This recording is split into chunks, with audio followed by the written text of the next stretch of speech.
One of the things I'm going to document is I've got an extra head that came out of a 2.5 from a junkyard that's in good shape, no cracks in it, and it's got these extra cooling passages drilled in between the combustion chambers, and they're a little bit bigger than a 9/64 drill, but you can see the angle they come out at. Pretty sharp. So I'm drilling them in, and what I'm using are the holes in the head gasket where they obviously some engines had cooling passages. So this engine only has them on the backside towards the firewall. So what I've done is I've got my 2.2 head that doesn't have these holes, and I'm going to drill these holes in. I started doing it already.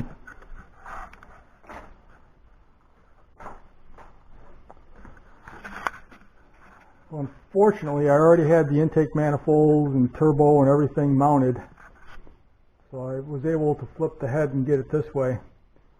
And I have drilled one passage already, and I started drilling the next one, but I haven't done this one yet. So I'll try to document what I did, but basically I took a center punch and marked the hole where the gasket showed there should be a water jacket. I made a protractor to just get an idea of the angle that that hole should be drilled at from the other head. So now I'm drilling these out. So I've done the first one, and what I'm doing is drilling with a 1/8 inch bit first, and then going back through with a 9/64. So I'll try to show what I'm doing. Whether it's going to be successful or not, I don't know, but hopefully it will. But the main thing is, don't let your drill bit wander. You want to start straight in, get a decent cut, maybe a 1/16 to an 1/8 inch deep, and then come back in at an angle on that same hole and drill it all the way through until you feel it come out. Now the whole passage is about, I'd say, 2.5 inches long.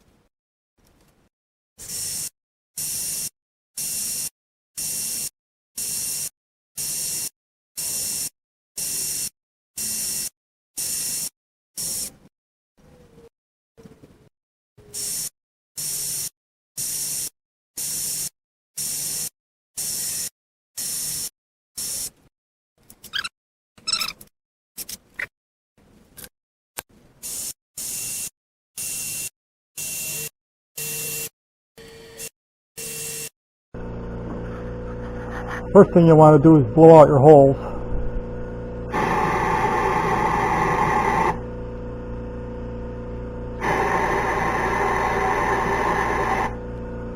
That also confirms that they're through holes. So you can see, even though I taped over the ports, I got some material in there. I'm going to try to blow that out. I'm blowing into the top port, see if I can blow it out the bottom, a little bit around the valve. So somewhere I had a little gap.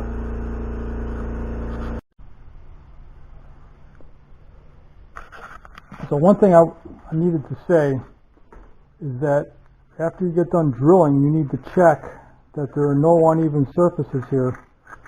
And on mine there were. All three of them had a slight raised edge. And you can see by this, if I can get the light right, the scoring. What I did was I took a file, small file, and I just lightly scuffed the end of that, and it took it off.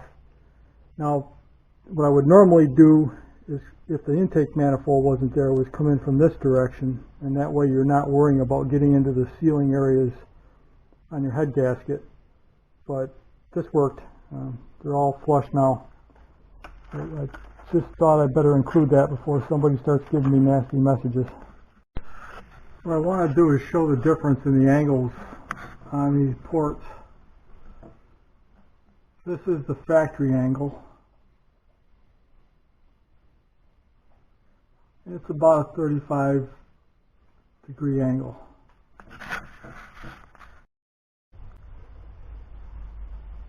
This is my angle, and I think I'm more of a 45. Kind of tough to show. This is the angle of this port. You can see the tip of the probe where it's contacting.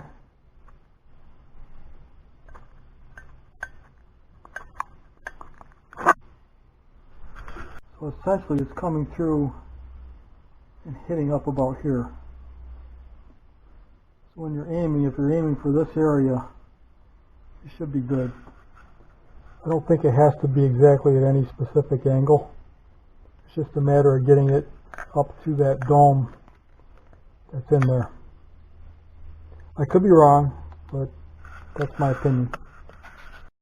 I got a few old head gaskets laying around. And you can see those holes. The light's not the greatest, and I don't have 3 hands, but they're pretty well lined up. So I guess they're okay. Well, you'll also notice that I drilled out this side, so I drilled from both directions.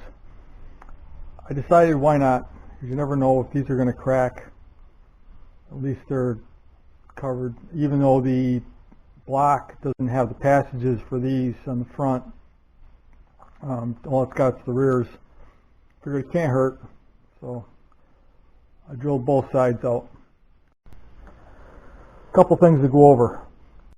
Number one is, it would have been nice to have done this on a drill press, where I could actually have it mounted rigidly and not have the slop of the hand drill trying to go through these passages.